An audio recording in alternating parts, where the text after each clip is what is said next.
ओम नमः सिद्धेभ्य।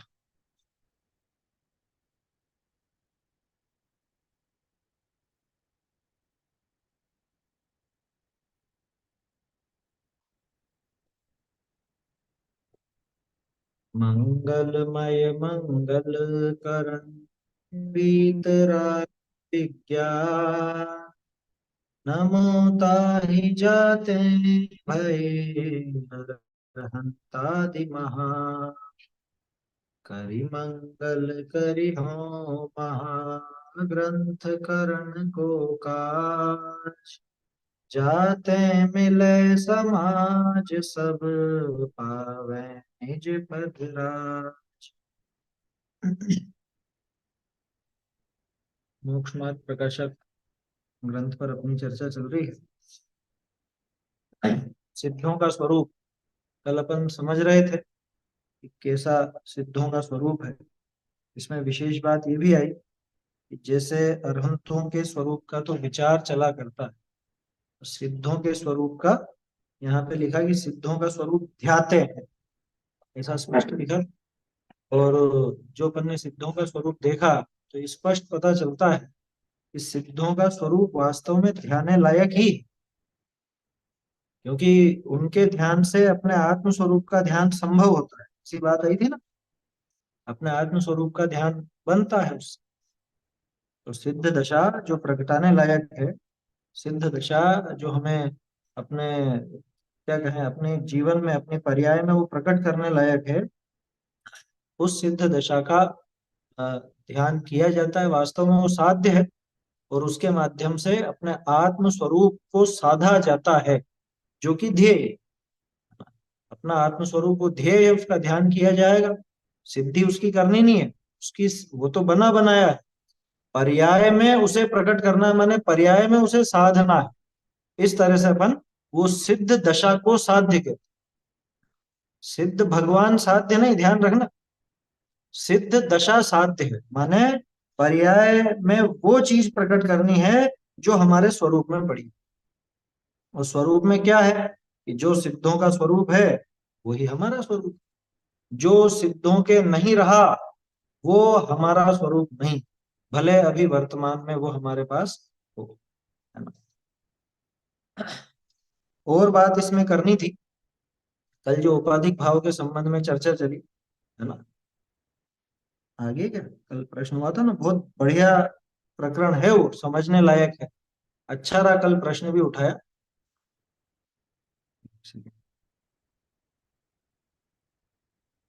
चलिए, क्योंकि प्रश्न करते ही नहीं जुड़े तो फिर मतलब नहीं निकलता उस बात का, है ना। कल जो बात चली थी औपाधिक भाव के संबंध में, अब मैं आपको टोडरमल जी क्यों विशेष है ये दिखाऊंगा, है ना। अपना जो प्रश्न उठा था, क्या प्रश्न क्या था कल? एक प्रश्न तो ये था कि औपाधिक भाव क्या है, किसे कहना औपाधिक भाव, है ना। एक प्रश्न तो ये था। दूसरा ये था कि ये राग आदि को परभाव कह रहे हैं, पर द्रव्य क्यों नहीं कह दे में पर, ऐसा प्रश्न था ना। ये समझने लायक है, बहुत बढ़िया जवाब मिलेगा इस। आप निकालो पेज नंबर 195, 195। पहले 194 निकालो, पास में ही हो तो साथ साथ ही है। पुस्तक लेके बैठे होंगे ना आप सब, ये चाहो तो निशान लगा लेना आगे, क्योंकि अपन जो रीडिंग लगाएंगे उसमें प्रकाशक पढ़ेंगे, आपकी पुस्तक आखिर में बिल्कुल चितर जाएगी जगह जगह से। बहुत सारी जगह पे निशान लगाएंगे। 194 पेज पर नीचे ही नीचे देखिए, चाहे मंगलायतन की प्रति हो तो सेकंड लास्ट पैराग्राफ होगा, एक दो लाइनें लिखी होंगी उदाहरण के पहले। नीचे नीचे वाला पैराग्राफ 194, क्या लिखा है? तथा ऐसा जानना कि वस्तु में पर निमित्त से जो भाव हो उसका नाम औपाधिक भाव है, और पर निमित्त के बिना जो भाव हो उसका नाम स्वभाव भाव है। सिद्धों का स्वरूप जान करके अपने को क्या मिल रहा था कि सिद्धों का स्वरूप जानने पर औपाधिक भाव स्वभाव भाव का भेद ज्ञान होता है, ऐसा पढ़ा था ना अपन। स्वभाव भाव का और औपाधिक भाव का भेद ज्ञान होता है, पहली बात यह आई। मतलब देखो, एक चीज ध्यान रखना आप, टोडरमल जी शुरू से आखिर तक एक ही ट्रैक पर चले हैं, उसी को विस्तार देते गए हैं, वही चीज फैलती जाएगी आखिर तक। अभी शुरुआत से जो बात उठा रहे हैं ना, आखिर तक आपको बिल्कुल वही ट्रैक मिलेगा, कहीं भी स्खलन नहीं मिलेगा। सिद्धों के स्वरूप में अपन ने दो बातें देखी थी, जिनके ध्यान द्वारा भव्य जीवों को स्वद्रव्य परद्रव्य का और औपाधिक भाव स्वभाव भावों का विज्ञान होता, ठीक है। तो औपाधिक भाव स्वभाव भाव की परिभाषा और खुलासा ये 194 पर आ गया। जिनको नोट करना हो तो ऐसे नोट कर लेना, हमने तो ऐसे क्या क्रॉस मैच कर रखे हैं, इस पेज पर उसका नंबर, उस पेज पर इसका नंबर, तो ऐसे मालूम पड़ जाता है कि औपाधिक भाव स्वभाव भाव का भेद ज्ञान कैसे होगा, क्या चीज है औपाधिक भाव स्वभाव भाव, ये समझना हो तो पेज नंबर 194 पर है, लास्ट पैराग्राफ। लाइनें मिली कि नहीं मिली आपको? नहीं मिली हो तो पूछ लीजिएगा। क्या लिखा? तथा ऐसा जानना कि वस्तु में पर निमित्त से जो भाव हो, पर निमित्त से जो भाव हो, सिर्फ उदय नहीं, और उसकी डिटेल में भी नहीं जाना अपने को, पर निमित्त से जो भाव हो उसका नाम औपाधिक भाव है। हाँ, ये स्क्रीन पर दिखा दिया है, बहुत बढ़िया। उसका नाम औपाधिक भाव है, और पर निमित्त के बिना जो भाव हो उसका नाम स्वभाव भाव है। अब क्या तकलीफ है औपाधिक भाव और स्वभाव भाव समझने में? उदाहरण भी देख लो, टोडर मिल जाएगा। दूसरा उदाहरण क्या दे मैं, अन्य की आवश्यकता ही नहीं, इतना सुंदर उदाहरण है। जैसे जल को अग्नि का निमित्त होने पर उष्णपना हुआ। अभी बहुत प्रचलित उदाहरण है, सर्दी का मौसम है, आप सब कर रहे हो, पानी गर्म करते हो ना आग पर रख करके, आग पर या रोड से या जो भी, तो वो आग ही है सब। तो अग्नि का निमित्त मिलने पर पानी में उष्णपना आया, ठीक है। कौन हुआ गर्म? पानी ही हुआ है। किसके निमित्त से हुआ है? आग के निमित्त से हुआ है। अब ये बताओ जल का स्वभाव क्या है? स्वभाव तो शीतलता है, पानी का स्वभाव शीतलता, जगत प्रसिद्ध बात है। तो वहां शीतलपने का अभाव ही है, कहाँ पे? कि जहां पे उष्णपना आया वहां तो शीतलपना है ही नहीं, परंतु अग्नि का निमित्त मिटने पर शीतलता ही हो जाती है। इसलिए सदाकाल जल का स्वभाव शीतल कहा जाता है, क्योंकि ऐसी शक्ति सदा पाई जाती है, और व्यक्त होने पर स्वभाव व्यक्त हुआ कहते। सिद्धों के जैसा स्वभाव मेरा त्रिकाल मौजूद है, व्यक्त हो जाए तो उसको सिद्ध दशा कहते हैं। और अभी जो राग द्वेष आदि हैं ये, अभी ये औपाधिक भाव कर्मोदय की वजह से हो, ठीक है ना। तो पहला प्रश्न तो अपना ये हो गया कि औपाधिक भाव और स्वभाव भाव क्या, ठीक है। दूसरा प्रश्न क्या था कि इनको परद्रव्य कह दो ना, परद्रव्य का कह दो ना। ये 195 पेज पर देख लीजिए, अगले ही पेज पर आपका जवाब है। ये श्लोक दे रखा है 203, 203 श्लोक। कार्यत्वाद कृतम न कर्म न च तत् जीव प्रकृत्योर्द्वयो प्रज्ञाया प्रकृते स्वकार्य फल भावानुषंगात कृते नैकस्या प्रकृते प्रकृते रचित्वलसनात् जीवोस्य कर्ता ततो। क्या लिखा? जीवोस्य कर्ता ततो, जीव ही इसका करता है। जीवस्यैव च कर्म तच्चिदनुगम ज्ञाता न यत् पुद्गल, क्योंकि पुद्गल ज्ञाता नहीं। इसका अर्थ नीचे देखो, इसका अर्थ ये है, यहाँ चाहो तो आप 4 पॉइंट लगा लेना, मैंने तो ऐसे लगा रखे हैं मेरी किताब। ये 4 बातें आएंगी कि ये रागादि भाव किसके हैं, रागादि भाव का कर्ता कौन है, रागादि भाव को क्या कहें हम, परद्रव्य कहें, स्वद्रव्य में शामिल कहें, क्या कहें। 4 बिंदु। पहला बिंदु, रागादि रूप भाव कर्म है, इसमें तो दिक्कत नहीं है ना, रागादि रूप भाव कर्म है, सो किसी के द्वारा नहीं किया गया ऐसा नहीं है। क्यों? क्योंकि यह कार्यभूत है। ये नियम है कि जो कार्य होता है वो किसी ना किसी के द्वारा तो किया होगा ही होगा। कार्य है तो उसका कोई ना कोई कर्ता भी होगा ही सही। ये नहीं हो सकता कि कार्य हो और उसका कर्ता नहीं। बात समझ में आ गई? भाई रागादि भाव कार्य है या नहीं? कार्य है, तो इसका मतलब किसी न किसी के द्वारा तो किए गए। ये पहली स्थापना की अमृत चंद्राचार्य देव कि रागादि भाव भाव कर्म है, और भाव कर्म है वो किसी न किसी के तो कार्य है, कार्य तो है ही सही, तो माने कोई ना कोई उनका कर्ता जरूर, तो किसी न किसी के द्वारा किए गए। दूसरी बात, ठीक है साहब किसके द्वारा किए गए, एक काम करो इन दोनों के द्वारा किए गए, जीव और कर्म के द्वारा। जीव और कर्म प्रकृति इन दोनों का भी कर्तव्य नहीं है, वो दोनों की शामिल कोई वो, दोनों ने मिलकर के भाव कर्म किए हो, दोनों ने मिलकर के राग द्वेष किए हो, ऐसा नहीं है। क्योंकि ऐसा हो तो अचेतन कर्म प्रकृति को भी उस भाव कर्म का फल सुख दुख का भोगना होगा, सो असंभव है। भाई 2 जने मिलके चोरी करेंगे तो दोनों को जेल होगी कि नहीं होगी? एक कोई थोड़े ना जेल होगी। अगर दोनों उसके कर्ता हैं तो दोनों ही उसके फल को भोगेंगे, लेकिन दोनों तो फल नहीं भोगते। पार्टनर है तो दोनों का ही होगा ना। दो जनों ने कंपनी खोली, अब उसमें जो भी फायदा होगा तो दोनों का होगा, 50-50% दोनों की हिस्सेदारी है ना। और अगर नुकसान होगा तो भी दोनों का। बस ऐसे ही समझना। अगर जीव और पुद्गल ये दोनों मिलकर के राग भाव करते होते तो अकेला जीव ही दुखी क्यों होता, वो पुद्गल भी दुखी होता। लेकिन वो तो होता नहीं। इसका मतलब ये दोनों के द्वारा किया हुआ नहीं। ठीक है ना। राग द्वेष आदि भाव जो भाव कर्म है वो दोनों के द्वारा किया हुआ नहीं। तीसरा पॉइंट, ये तो बात आएगी इसमें, क्योंकि ऐसा हो तो अचेतन कर्म प्रकृति को भी उस भाव कर्म का फल यानी सुख दुख का भोगना होगा, सो असंभव है। तीसरी बात कि ठीक है साहब, तो कर्म का कह दो इसको, दोनों का नहीं कह रहे हो तो। जो आप कह रहे थे ना परद्रव्य का कह दो, अपना क्यों कहे। अकेली कर्म प्रकृति का भी यह कर्तव्य नहीं है। क्यों? कि उसके अचेतनपना प्रकट है। कितना सीधा सा काम, कि वो तो अचेतन है। कर्म प्रकृति तो अचेतन है, वो किसको देख करके राग द्वेष करे। अब निष्कर्ष, चौथा पॉइंट, ये निष्कर्ष आ गया, जवाब आ गया। इसलिए इस रागादि का जीव ही करता है। कौन करता है? जीव ही करता है। और ये रागादिक जीव ही का कर्म है। इसका क्या अर्थ निकला? इसका अनर्पित अर्थ निकालो। अनर्पित समझते हैं कि नहीं आप लोग? तत्वार सूत्र में पढ़ा होगा ना, अर्पिता अनर्पित सिद्ध है। तो जो बात कही गई है उसका एक दूसरा अर्थ भी होता है। आया समझ में? जब ये कहा कि जीव ही करता है, इसका दूसरा अर्थ क्या निकलेगा? अन्य कोई इसका करता नहीं है, जीव का ही यह कर्म है। इसका क्या मतलब निकला दूसरा? कि अन्य किसी का यह कर्म नहीं है। माने ये जीव की सत्ता में ही है। सत्ता का मतलब, सत्ता का मतलब द्रव्य गुण पर्याय, तीनों है ना।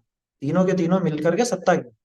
तो जीव का स्वरूप भले मत कहो उसको, जीव का स्वभाव भले मत कहो, लेकिन जीव की पर्याय तो है ना, वो जीव की पर्याय में हुआ। कौन है उसका कर्ता? उन राग आदि भावों का कर्ता कौन है? जीव ही, जीव की ही सत्ता में। इसलिए वो जीव द्रव्य का ही कार्य है, जीव का ही भाव है, अपना ही विकारी भाव है, विभाव है। इसलिए इस रागादिक का जीव ही करता है, और ये रागादिक जीव ही का कर्म है। क्यों? कि भाव कर्म तो चेतना का अनुसारी है। भाव कर्म चेतना का अनुसारी है, चेतना बिना नहीं होता, और उद्गल ज्ञाता है नहीं। बता दो एक भी जगह ऐसा बता दो कि जहां पे राग द्वेष किसी अचेतन को हो गए, किसी अचेतन को राग द्वेष हो जाए, ऐसा बता दो। चेतना का अनुसारी है।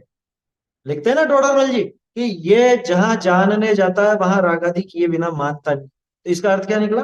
कि भाई जानने वाला ही रागादि करने का पात्र है, जानने वाले में ही रागादि करने की सामर्थ्य है। जो जानता ही नहीं है उसके अंदर रागादि करने की सामर्थ्य नहीं है। पत्थर में राग द्वेष करने की सामर्थ्य है क्या? पत्थर में तो नहीं। आप किसी वस्तु से राग द्वेष करते हो, वो वस्तु तो राग द्वेष नहीं करती ना। अनुसार समझ में यानी आ रही है बात? फॉलो, है? अनुसार या अनुसार यानी फॉलोअर। हाँ, उसके अनुसार होता है, उसके पीछे पीछे होता है। जानने वाला ही कर सकेगा, नहीं जानने वाला नहीं कर सकता। ऐसा समझ। कितना स्पष्ट है, टोडरमल जी कैसा खोलते हैं देखो विषय। आखिरी लाइन पढ़िए, ये खास लाइन है। इस प्रकार रागादि भाव किसके अस्तित्व में है? इस प्रकार रागादि भाव जीव के अस्तित्व में है, परद्रव्य के अस्तित्व में नहीं। तो उसको परद्रव्य कैसे कहा जाए? पर भाव भी इसलिए कह देते हैं अपन कि वास्तव में वो हुए पर के निमित्त से, हुए मुझ में ही है। लेकिन कल यही बात कर रहे थे ना अपन, आया समझ में? तो इसलिए रागादि भाव जीव के अस्तित्व में। ये चीज अगर नहीं समझे ना, ये समझना जरूरी था, इसलिए ये विषय वापस उठाया अपन क्योंकि ये प्रकरण ऐसा है कि इसको सही से नहीं समझे तो स्वच्छंदी होते देर नहीं लगती, निश्चयाभासी होते देर नहीं लगती। इसलिए ये बात बहुत जरूरी है समझ। और एक और चीज कह दूं, टोडरमल जी का मतलब ये मोक्ष मार्ग प्रकाशक को पढ़े बिना कर्ता कर्म अधिकार समझ में नहीं आ सकता। कर्ता कर्म अधिकार की विवक्षाएं मोक्ष मार्ग प्रकाशक से ही खुलेंगी, सारे ही ग्रंथों की इसी से खुलेंगी। ये कुंजी है, ये सब तालों की एक चाबी है मोक्ष मार्ग प्रकाशक। समझ में आई बात? देखो, अब जो रागादिक भावों का निमित्त कर्म ही को मानकर, क्योंकि निमित्त तो है वो, उनको ही मानकर अपने को रागादिक का अकर्ता मानते हैं, सो कर्ता तो आप हैं, परंतु आपको निरुद्यमी होकर प्रमादी रहना है, इसलिए कर्म ही का दोष ठहराते हैं। सो यह दुखदायक भ्रम है। क्या इसको तो दूसरे का कह दो, परद्रव्य कह दो। अरे भैया, अगर इसको परद्रव्य कह दिया और वैसा ही मान के बैठ गए ना, तो फिर तो प्रमाद आ जाएगा, फिर ये स्वच्छंदी हो जाएगा, ये निश्चयाभास खड़ा हो जाएगा। समझ में आ रही है बात? इसलिए बहुत जरूरी है। अच्छा रहा वो कल प्रश्न उठाया, तो उससे ये चीज क्लियर हो। और इसके समर्थन में अगर थोड़ा सा समझना हो तो एक और चीज देता हूं, 255 निकालिए, 255। चाहो तो नोट कर लेना, आगे खाली पेज होता है ना, खाली पेज में आप नोट कर सकते हैं आगे। मतलब भाव कर्म जीव के हैं, जीव की सत्ता में है, ये सिद्ध करने के लिए दो पेज, 194, 95 और 255। और इसमें हमने एक और चीज डाली है, ये सही समझ है व्यवहार की। व्यवहार की सही समझ कैसी? 255 पे 1 2 3 तीसरा पैराग्राफ, चौथा पैराग्राफ, तो कैसे हैं, दिख रहा? तो कैसे हैं 255, ये तो 236 है।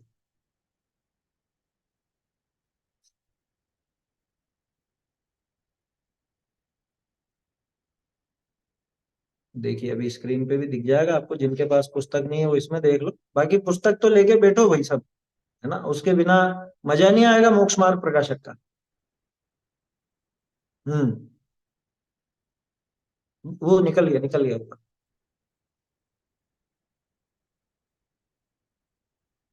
और ऊपर करो थोड़ा सा।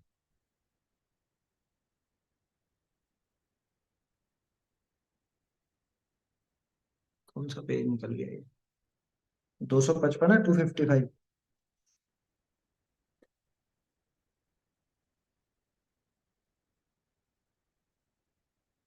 थोड़ा नीचे। बस ये तो कैसे, ये जो लिख रहा है ना तो कैसे, यहीं से देखिए इसको क्या कहा। तो कैसे हैं, बाह्य व्रताधिक हैं, वे तो शरीर आदि परद्रव्य के आश्रित है। ठीक है ना, ये परद्रव्य के ही भाव है और परद्रव्य के आश्रित है, शरीर की क्रिया। बाह्य जो व्रताधिक, बाह्य व्रतादि का पालन माने वो बाहर में जो कुछ भी क्रिया होती है, ठीक है, खाना खाना, खाना छोड़ना इत्यादि सब, आपका पूजा पाठ स्वाध्याय इत्यादि वो सब बाहर का, वो सब बाहर का किसके आश्रित? शरीर आदि परद्रव्य के आश्रित है। पर द्रव्य का आप करता है नहीं, आप माने स्वयं। पर द्रव्य का करता कौन है? स्वयं। पर द्रव्य का करता पर द्रव्य का करता पर द्रव्य, है ना। जड़ चेतन की सब परिणति प्रभु अपने अपने में होती है, अपने अपने से होती है, अपनी अपनी होती है, सारी बातें लगेगी ना।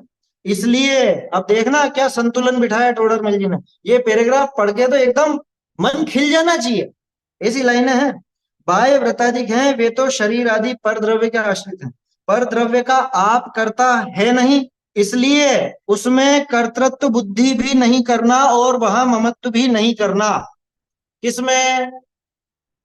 हमने रात का भोजन छोड़ रखा है, हम हरी नहीं खाते हैं, हम ये नहीं करते हैं, हम वो नहीं करते हैं, हमने पूजा में इधर का इधर कितना द्रव्य चढ़ाया है, और हम इतना दान देते हैं, हमने इतनी यात्रा करी। भैया इनमें से तेरा एक भी काम नहीं, ये सारी शरीर आश्रित क्रिया, पर द्रव्य का कर्ता तू है नहीं, तो इसलिए उन क्रियाओं में तो कर्तृत्व बुद्धि भी नहीं करना और वहां पे ममत्व भी नहीं करना, कि न तो मैं उनका कर्ता न वो मेरे कर्म। ठीक है। अब दूसरी बात, एक तो हो गई क्रिया, अब उसके पीछे परिणाम।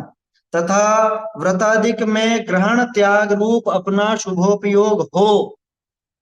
ठीक है ना, जो क्रिया चल रही है उसके साथ तदनुसारी शुभ भाव भी अपने हो रहे हैं। पूजा द्रव्य तो इधर का उधर चढ़ा रहे हैं और पूजा के भाव भी अपने हो रहे हैं। ठीक है ना, स्वाध्याय की पंक्तियां पढ़ भी रहे हैं और स्वाध्याय संबंधी अपने वो विचार शुभ भाव भी चल रहे हैं। भोजन आदि का त्याग करने की क्रिया बाहर में भी चल रही है और तत्संबंधी शुभ भाव भी हो रहे हैं। तथा व्रताधिक में ग्रहण त्याग रूप अपना शुभोपयोग हो, वह अपने आश्रित है।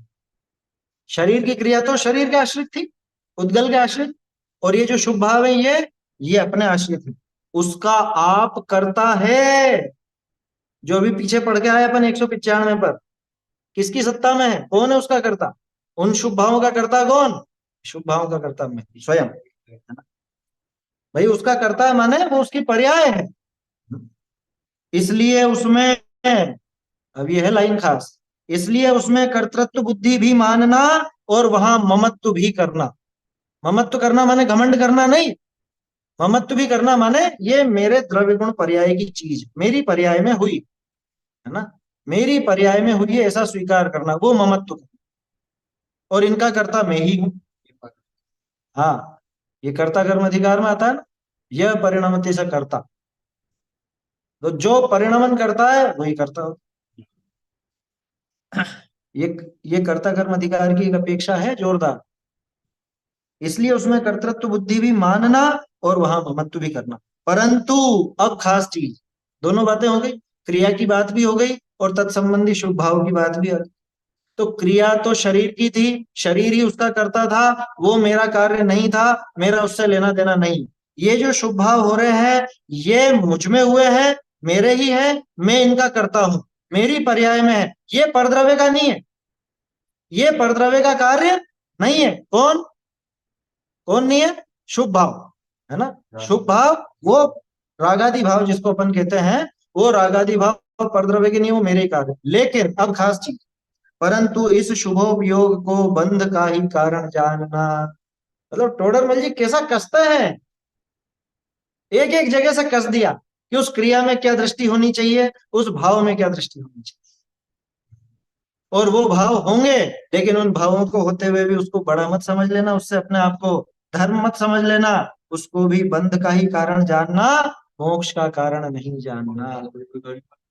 हाँ, परद्रव्य का भी कर्ता स्वयं को मत मान। क्यों? क्योंकि बंध और मोक्ष के तो प्रतिपक्षी बना है। ये खैर आगे की बात है, ये तो आगे मतलब पिछले प्रकरण की सिद्धि के लिए अंतिम बात लिखी, पुण्य बंध का और मोक्ष का कारण एक नहीं। देखा टोडरमल जी का संतुलन देखा? हाँ? तो बोलो, किसके हैं वो भाव? औपाधिक भाव किसके? किसके स्वामित्व में? किसकी पर्याय में? कौन है उसका स्वामी? लेकिन वो स्वभाव नहीं, है ना, स्वभाव नहीं। ये साथ में समझ, यही तो बता रहे थे कल कि भाई औपाधिक भाव और स्वभाव भाव का ज्ञान होता है, विज्ञान होता है सिद्धों को जानने से। सिद्धों को जानने से औपाधिक भाव स्वभाव भाव का विज्ञान होता है। क्यों? क्योंकि जो सिद्धों के रहा वो स्वभाव है, और जो हट गया समाप्त हो गया वो औपाधिक भाव। तो ऐसा ही मेरे भी है, मेरे अभी वो औपाधिक भाव पड़े हुए हैं, मेरी पर्याय में हैं, लेकिन वो मेरा स्वभाव नहीं है, मुझसे न्यारे ही है। ये मालूम पड़ता है सिद्धों का स्वरूप ध्यान से। आया समझ? तो ऐसा ये सिद्धों का स्वरूप विचार करने पर अपने आत्म संबंधी सही विचार पैदा होता है। इसलिए सिद्धों का स्वरूप ध्याते, है ना, ये बात। ऐसे सिद्धों को नमस्कार हो गया था कल, ये बात पूरी हो गई थी अपनी, ऐसे निष्पन्न हुए सिद्ध भगवान को हमारा नमस्कार हो, ये चर्चा तो होगी थी। लेकिन ये उपाधिक भाव वाला प्रकरण उठा था तो इसलिए अपन ने उसको समझने के लिए ये पेज देखे। समझ में आया कि नहीं आया? ना, ये चीज कायदे की है, और ये नोट करके रखिए, ऐसी बात, ऐसी चीजें आप नोट करके रखिए कि रागादि भाव किसके। ऐसा एक डाल लीजिए, आगे खाली पेज है ना, जिल्द वाला पेज खाली होगा, सफेद कागज, वहां लिख लीजिए पेज नंबर, नोट कर लीजिए, और उधर पेज नंबर पे निशान लगा लीजिए कि इस जगह पे, तो फटाक से आपको मिल जाएगा। ये विधि है मोक्ष मार्ग प्रकाशक को पढ़ने की। चलिए अब आगे बढ़ते हैं अपन। अब आगे है आचार्य उपाध्याय साधु का सामान्य स्वरूप। सामान्य स्वरूप माने कि आचार्य, उपाध्याय और साधु। नहीं, इसमें नहीं देखना है, ढूंढारी में देखेंगे अब तो, इसकी नहीं जरूरत। हाँ, देखिए, तो आचार्य, उपाध्याय और साधु, ये तीनों, कुछ तो इनमें समानता होगी। यद्यपि तीनों अपने अपने विशेष गुणों सहित हैं। आचार्यों की विशेषता कुछ अलग है, उपाध्याय की विशेषता कुछ अलग है, साधुओं की विशेषता कुछ अलग है, लेकिन फिर भी तीनों में कुछ एक कॉमन पना है ना। उनमें कुछ ऐसी ऐसी एक सामान्य बात है, जो चाहे आचार्य हो, चाहे उपाध्याय हो, चाहे साधु हो, उन तीनों में बराबर लागू पड़ती है।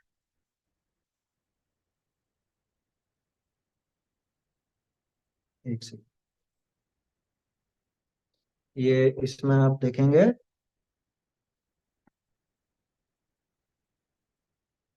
हाँ, पहली पंक्ति है, पहली पंक्ति। हाँ, अब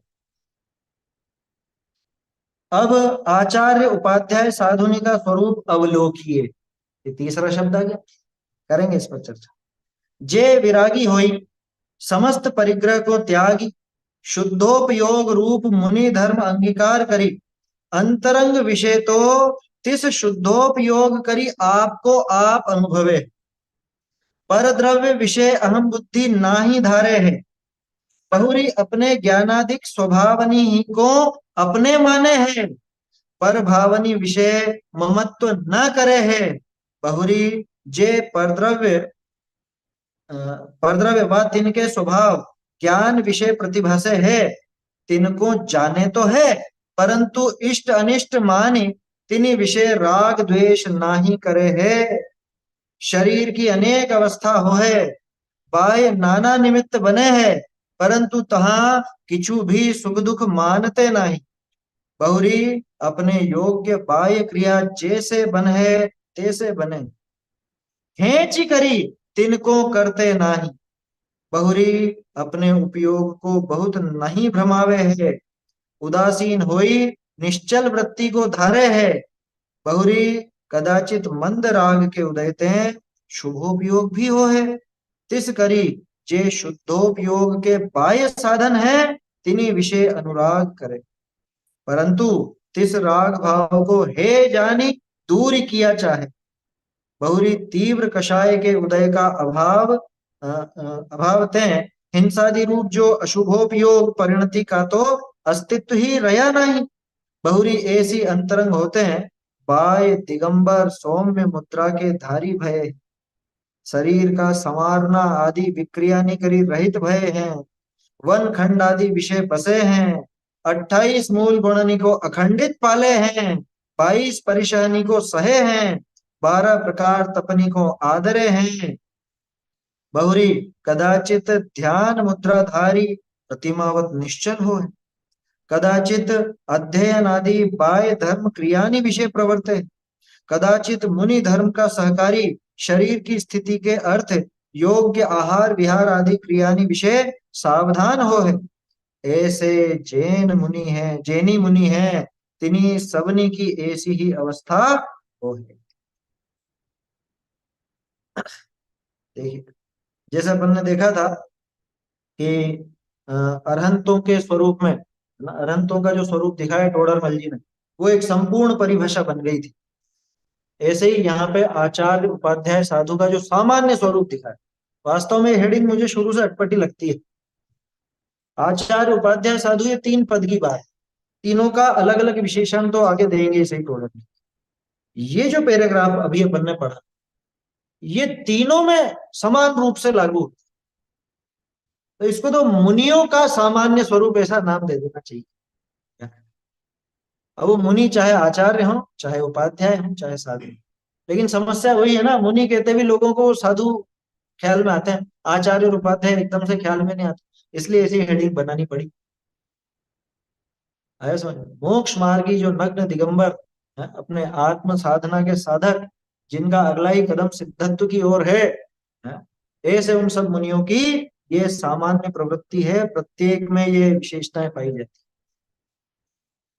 और जैसे मैंने आपसे कहा था कि अरहंत की परिभाषा उठा के देख लो, इससे अतिरिक्त एक भी विशेषण मिल जाए तो बता। ठीक ऐसे ही मुनियों के स्वरूप में इससे अतिरिक्त कौन सी बात है? क्या चीज बाकी रह गई जो मुनियों के विषय में कही जानी चाहिए थी और यहाँ नहीं कही गई?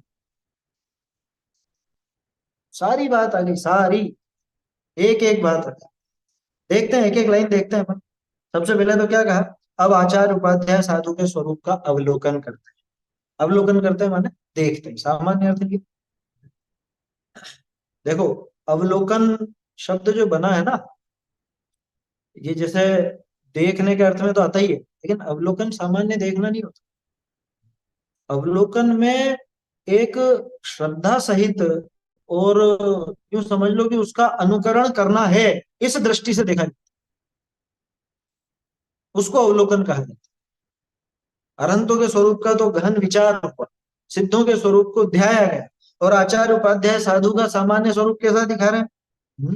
कि यहाँ पे उनके स्वरूप का अवलोकन किया जा रहा है। माने इस तरह से देखो कि मुझे ये चाहिए, मुझे ये दशा चाहिए, मुझे ये बनना है। आया समझ? ऐसा अवलोकन करना है कि मैं इनके जैसा बनना चाहता। वैसे भी अपन एक बात कहते हैं हमेशा, वह श्रावक श्रावक नहीं जिसे मुनि होने का भाव नहीं आता। क्या? वो श्रावक श्रावक नहीं है जिसे मुनि बनने का भाव ही नहीं आए। जो मुनि नहीं बनना चाहे वो वास्तव में श्रावक ही नहीं है। क्या?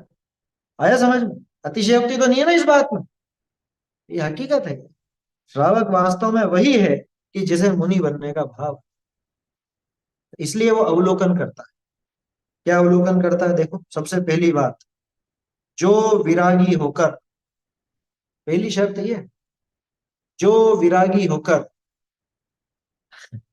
ये जवाब है उस बात का। किस बात का? कि तुम में से कोई मुनि क्यों नहीं बन गया? कह रहे भैया, तीन कषाय चौकड़ी के अभाव होगा, उतना वैराग्य आएगा तो अपने आप होएगा कि तुम बन के दिखाओ। अरे चैलेंज का काम नहीं है। जो विरागी होकर, ये पहली बात में उस चीज का निराकरण हो जाता, उस प्रश्न का निराकरण हो जाता। ये चैलेंज से धारण नहीं किया जाता कि सामने वाले ने मुझे चैलेंज दिया कि तुम बन के दिखाओ, लो मैंने बन के दिखा दिया। ये चैलेंज का काम नहीं। विरागी होकर, ब्रह्म गुलाल का प्रसंग आता है ना, वहां था तो चैलेंज, लेकिन क्या वो चैलेंज पूरा करने के लिए बने फिर? हाँ? पूर्ण विरक्ति हो चुकी थी, पूरी विरक्ति थी। तीन कषाय चौकड़ी का अभाव हुआ तो वो मुनि बना। तो सहज अपने, एक उस सहज प्रवाह में वो सारा का सारा क्रम बन गया, और इस तरह से हुआ होगा। तो ये कोई चैलेंज के कारण धारण नहीं किया जाता।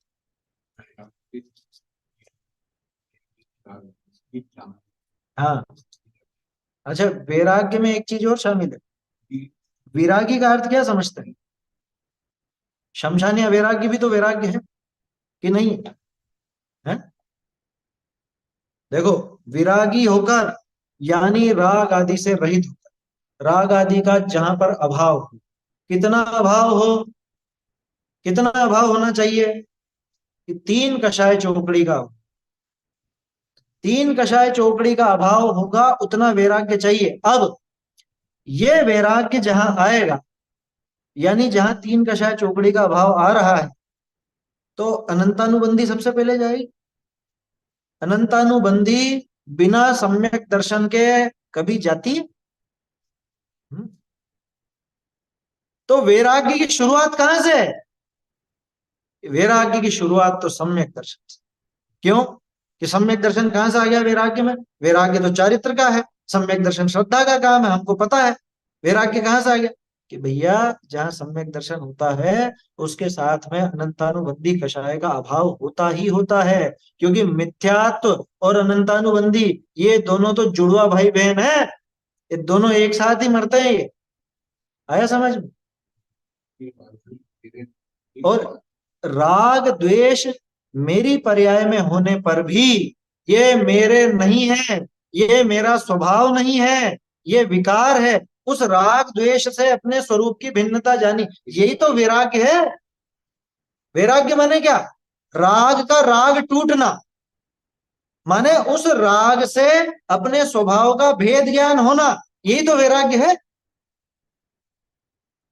मेरा स्वभाव न्यारा और ये पर्याय में होने वाले राग आदि भाव न्यारे, ये जहां जाना, यही तो सम्यक दर्शन पैदा होता इसलिए वैराग्य और सम्यक दर्शन दोनों साथ ही होते हैं। ठीक है ना। हाँ, इतना जरूर है कि सम्यक दर्शन के साथ में हाथों हाथ ही कोई ऐसा वैराग्य नहीं हो जाता कि भाई वो मुनि बन जाए, क्योंकि अभी सिर्फ एक कषाय चोपड़ी का वैराग्य हुआ है। फिर पंचम गुण स्थान में दो कषाय चोपड़ी का वैराग्य हो गया। फिर तीन कषाय चोपड़ी का जब वैराग्य होता है, माने तीन कषाय चोपड़ी का अभाव होता है, तो वहां पे ये वैराग्य प्रकट हुआ और यहाँ पे 28 मूल गुण धारण करके नग्न दिगंबर दशा धारण की। हाँ, ज्ञान और वैराग्य की तो शक्ति देखिए ना, ज्ञान वैराग्य का जोड़ा ही है। ज्ञान कौन सा? सम्यक ज्ञान। सम्यक दर्शन को ही ज्ञान समझना वहां क्या, वो जो आत्मज्ञान है, सम्यक दर्शन है, उसके साथ वैराग्य रहेगा ही रहेगा। भाई न्यूनतम एक कषाय चोपड़ी का अभाव तो होना ही होना है ना। तो सम्यक दर्शन के साथ ही असली वैराग्य जन्मता है। मिथ्या दृष्टि का वैराग्य तो रुंधी हुई कषाय है। क्या? ज्ञान बिना का वैराग्य रुंधी हुई कषाय कहते हैं ना अपन, वो सम्यक दृष्टि के लिए ही तो है बात। कि मतलब सम्यक दर्शन के बिना अगर वैराग्य है तो समझ लेना रुंधी हुई कषाय कि थोड़ी देर के लिए रुकी हुई है। शमशान या वैराग्य कहते हैं उसको, और थोड़े समय बाद वो पूरे वेग से वापस आ जाए। तो पहली बात, जो विरागी होकर बोली।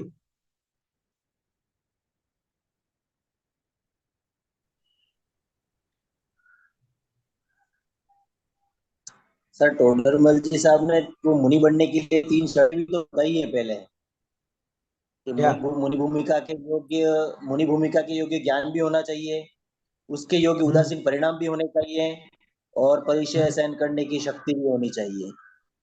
हाँ, ये तो ये सब तीन बातें आएंगी ना शर्तें। इसमें। हाँ ये आ तो गई, सर, इसके जैसे अंदर शामिल है वो।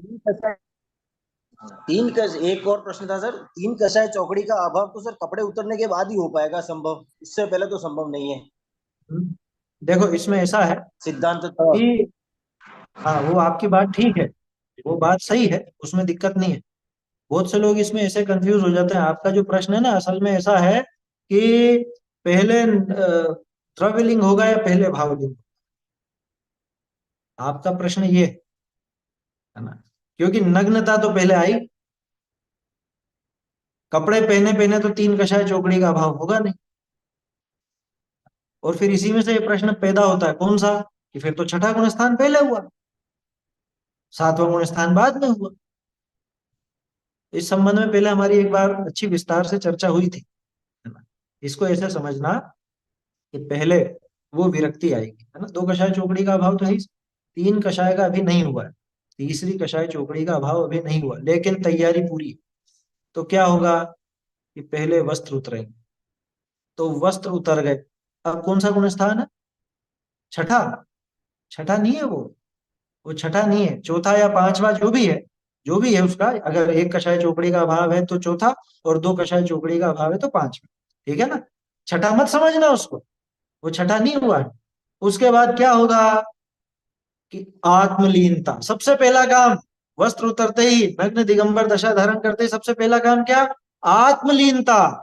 आत्मलीनता हुई, वो इस उग्रता से होती है कि तीन कषाय चौकड़ी का अभाव करती भी आती है। वहां हो गया तीन कषाय चौकड़ी का अभाव, ये सातवां गुणस्थान है। इसलिए पहले सातवां आता है, और फिर जब वो बाहर ध्यान से छूटते हैं तो छठा होता है ना। ऐसा समझना।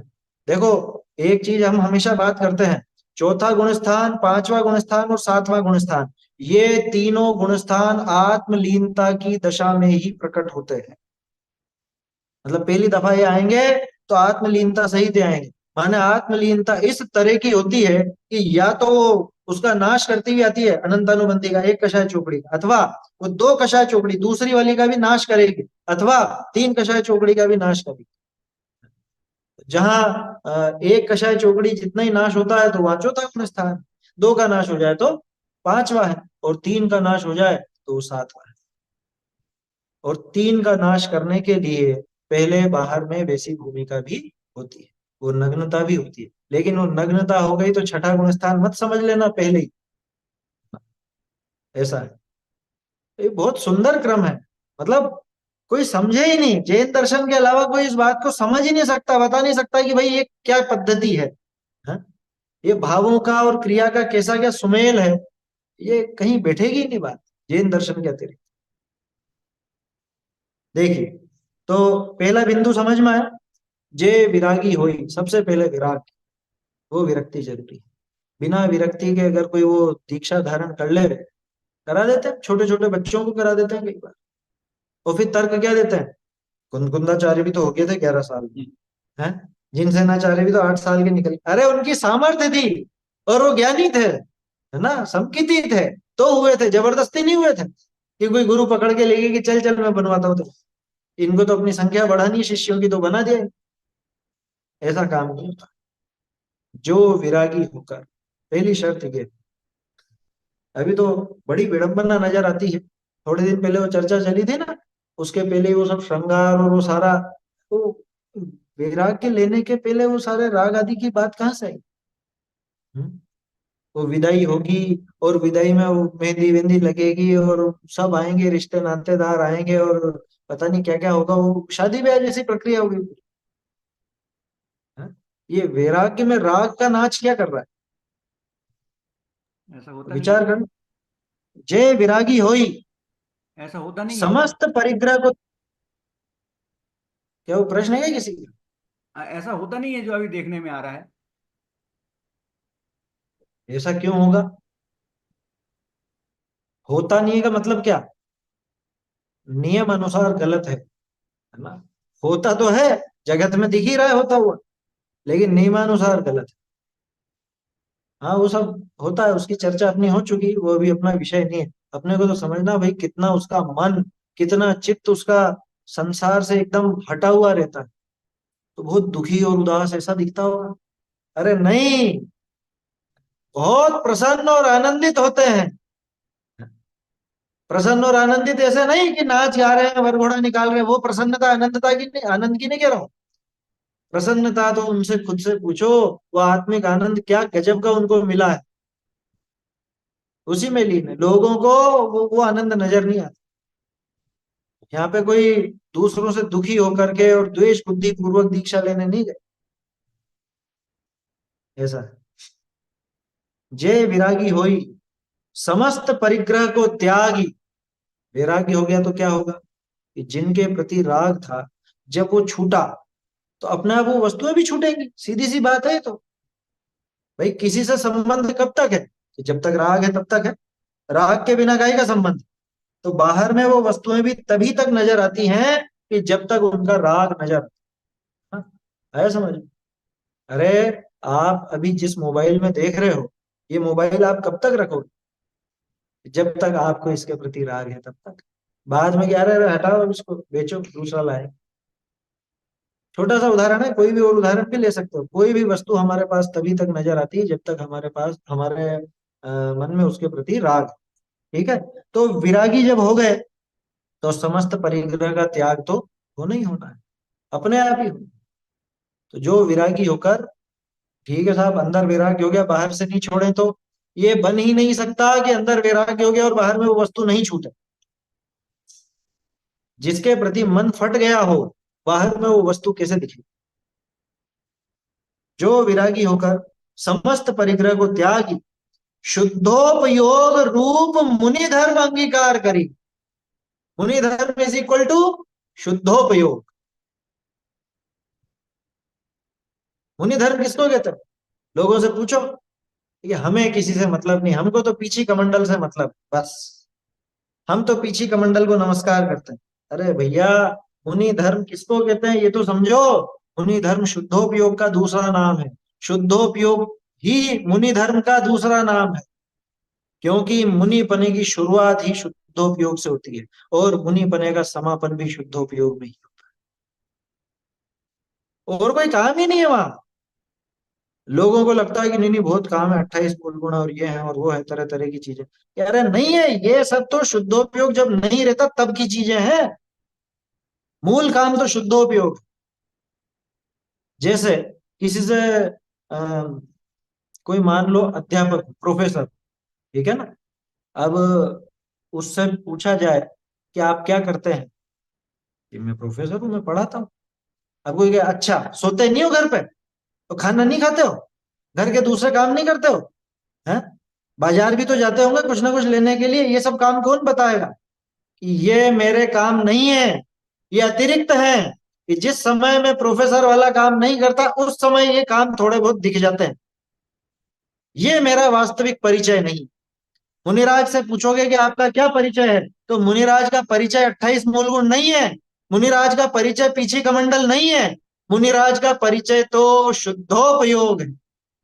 तो फिर क्या ये सब चीजें नहीं होती? होती है ना, कौन मना कर रहा है? जैसे उस प्रोफेसर के बाकी सब चीजें भी दिखती हैं, बाकी सारे कार्य भी नजर आते हैं, लेकिन उसके परिचय में प्रोफेसर लिखा जाता है, सब्जी लाने वाला नहीं लिखा जाता, घर पे सोने वाला नहीं लिखा जाता, नहाने धोने वाला नहीं लिखा जाता, घर के काम करने वाला नहीं लिखा जाता। समझ में आई बात? आचार्यों ने 28 मूल गुण आदि क्रियाओं को तो चारित्र का मल कहा है। ध्यान रखना, अपन ये बात नहीं कर रहे कि वो चीजें नहीं होती हैं, वो तो होंगी ही होंगी, वो नहीं होंगी ये बात नहीं है। लेकिन बात यह है कि मुनि धर्म माने क्या? शुद्धोपयोग रूप। देखो, विरागी होकर ना, वैराग्य हुआ, जिनसे वैराग्य हुआ उन सब परिग्रहों का त्याग हो गया। अब जब उनको छोड़ा है तो किसी को तो ग्रहण किया होगा। कि पहले उन परद्रव्यों के प्रति आसक्ति थी तो उनको ग्रहण कर रखा था। अब जब वो छूट गए तो अपने आत्म स्वरूप के प्रति ही रति हो गई इसकी, यहीं पे अनुरक्त हो गया। तो शुद्धोपयोग रूप मुनि धर्म को अंगीकार कर लिया। शुद्धोपयोग रूप मुनि धर्म को अंगीकार कर लिया। क्या किया फिर शुद्धोपयोग रूप मुनि धर्म अंगीकार कर? अंतरंग विषय तो तिस शुद्धोपयोग करी आपको आप अनुभवे है। अंतरंग में तो दोनों स्वरूप बताएंगे टोडरमल जी कि उनके अंतरंग में क्या है और बहिरंग में क्या है। अंदर में क्या चल रहा है कि अंदर से देखा जाए उनका अंतरंग तो ऐसा है कि शुद्धोपयोग द्वारा आपको आप अनुभवे है, यानी स्वयं को स्वयं अनुभव करता है, स्वयं को स्वरूप से अनुभव करता है। ये क्या बात हुई? कि ये वो बात हुई जो हमने आज तक नहीं की। आपको आप अनुभव है, खुद को ही खुद समझते हैं, खुद को ही खुद अनुभवते हैं। कि इसमें क्या बड़ी बात है? पूरी दुनिया के सभी लोग खुद को खुद अनुभव करते हैं कि नहीं करते हैं? कांच में देखो, कौन दिखता है? मैं दिखता हूं। यही तो चूक चूक कर गए हमेशा। फोटो देख के कहते ये मैं हूं। अरे ये तू नहीं है भैया, ये तेरा स्वरूप है ही नहीं। खुद को खुद अनुभवते हैं, आपको आप अनुभवते हैं। क्या क्या मतलब? कि खुद को खुद समझते हैं, यानी जो स्वयं का स्वरूप है उतना ही स्वयं को समझते हैं। आज तक, खैर मिथ्यात्व दशा की बात है, वो तो पहले ही ज्ञानी हो गए थे। मिथ्यात्व दशा में जीव कभी भी स्वयं को स्व रूप से नहीं जानता, स्व को स्व अनुभव नहीं करता। तो क्या करता है? शरीर को स्व अनुभव करता, आपको आप अनुभव नहीं करते। अज्ञानी जीव, मिथ्या दृष्टि जीव आपको आप रूप अनुभव नहीं करते, बल्कि शरीर को आप रूप अनुभव करते, आपको शरीर रूप अनुभव करते है। समझ में? और किसी की कुछ अन्य मान्यता हो तो परिवार रूप अनुभव करते हैं स्वयं, नाम रूप अनुभव करते हैं, नाम है तो हम ही जीवित रहेंगे। ऐसी ऐसी मान्यताएं आएंगी आगे। अजीव तत्व संबंधी भूल इत्यादि में आपको आप रूप अनुभव थे। समझ में आया? माने जो स्वयं का स्वरूप है वैसा ही स्वयं का अनुभव करते हैं, स्वयं को वैसा ही समझते हैं। बोलो।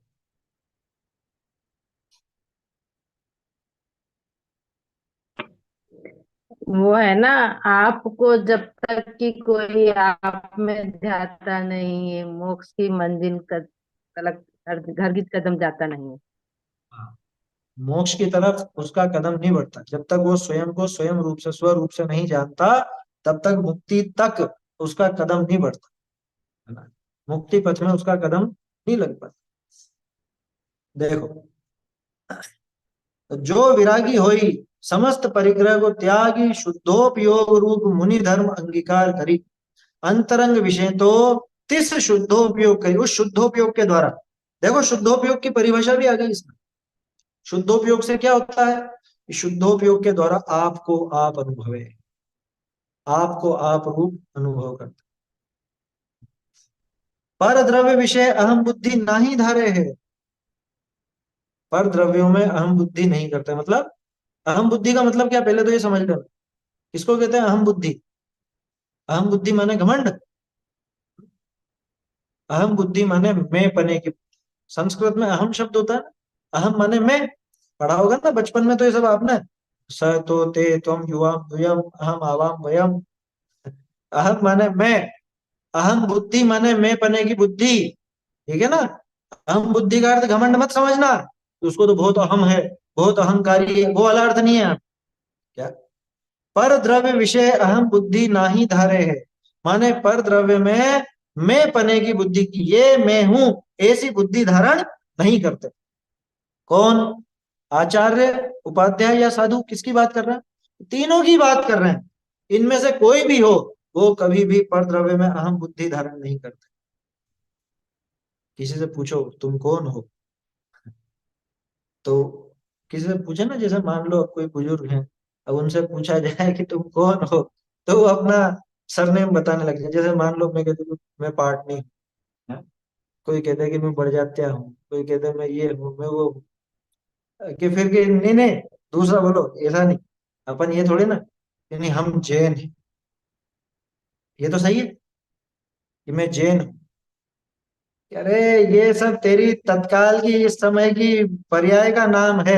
यहाँ जो मनुष्य दशा तूने धारण की, जिस घर में पैदा हो गया वो नाम ले रहा है, ये तू नहीं है। कौन है अपन?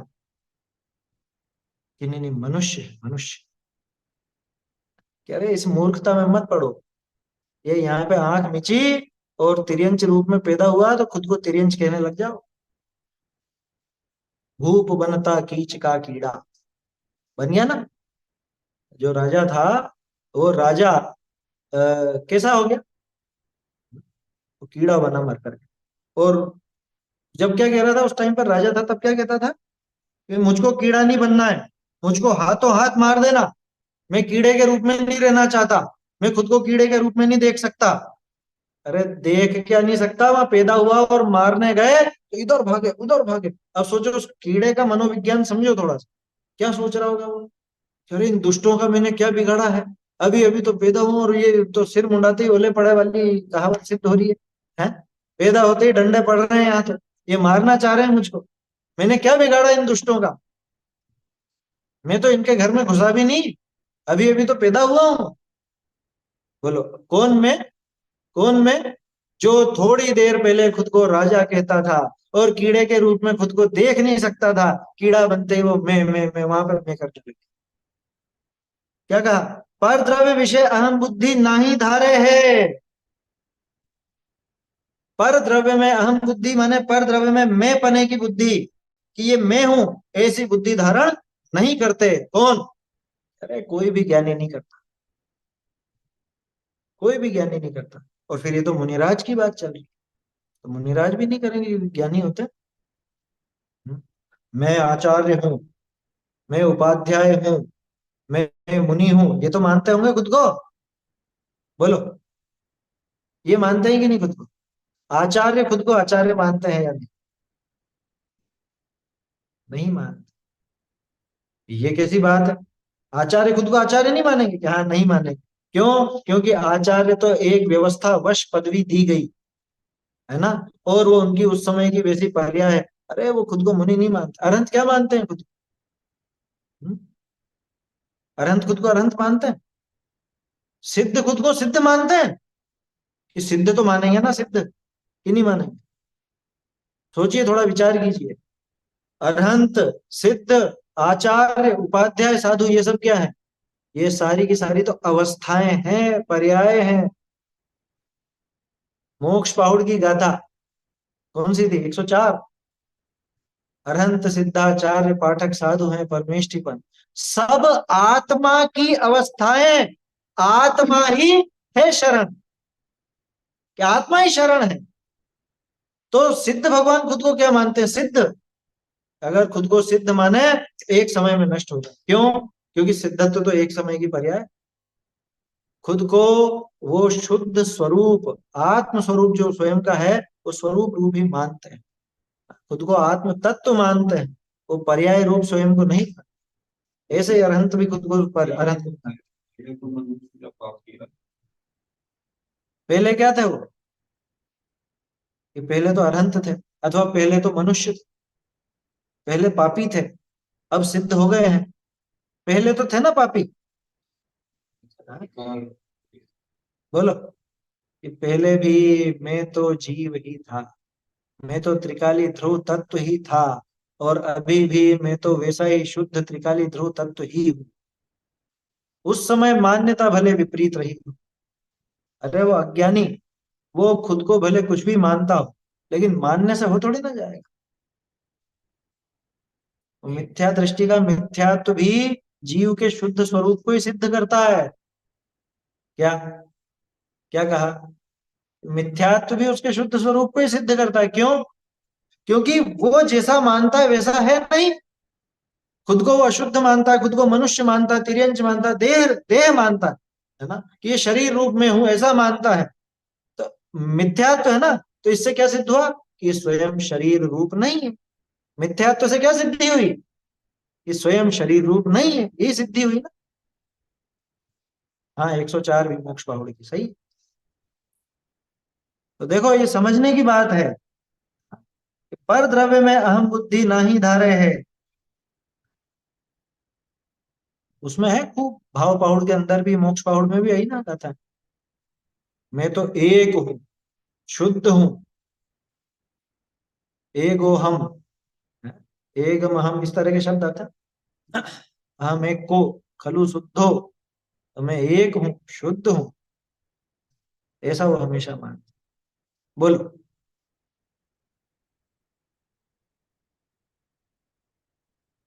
ये एक क्या ये मैंडेटरी व्यवस्था है कि सबको अरिहंत पदवी के बाद ही सिद्ध पद की प्राप्ति होती है, कि अरिहंत पद ना होने के पहले हम लोग सिद्ध पद को प्राप्त कर सकते हैं डायरेक्ट?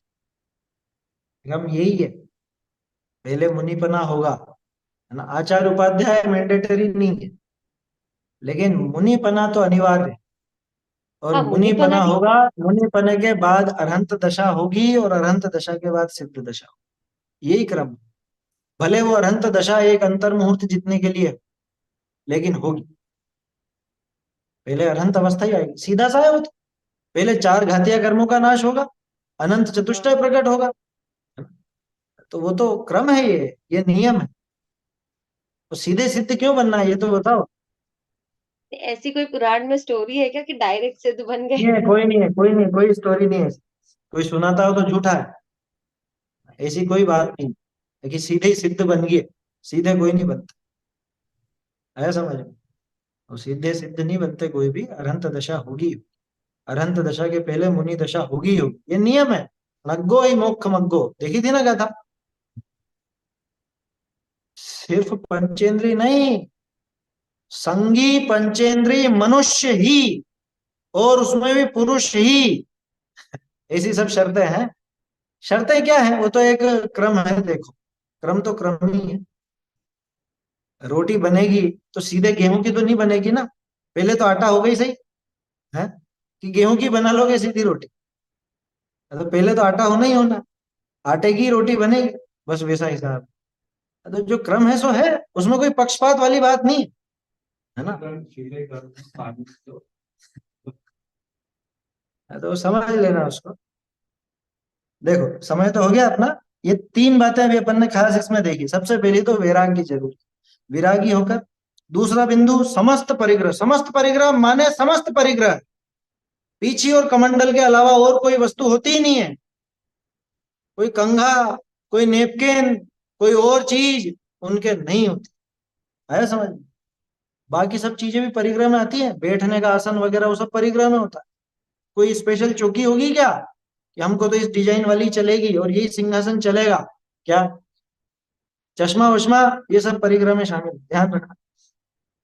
जो विरागी होकर समस्त परिग्रह को त्याग करके शुद्धोपयोग रूप मुनि धर्म अंगीकार करके, खास चीज ये है, शुद्धोपयोग अगर नहीं है तो फिर वो तो समझ लेना कि मुनि बना नहीं।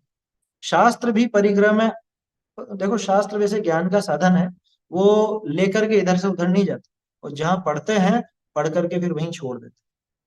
है ना। शास्त्र वैसे परिग्रह में आते हैं, फिर भी ज्ञान का साधन है तो वो स्वयं उनका अभ्यास करते हैं, पढ़ते हैं, रख देते हैं, लेकर के नहीं जाते।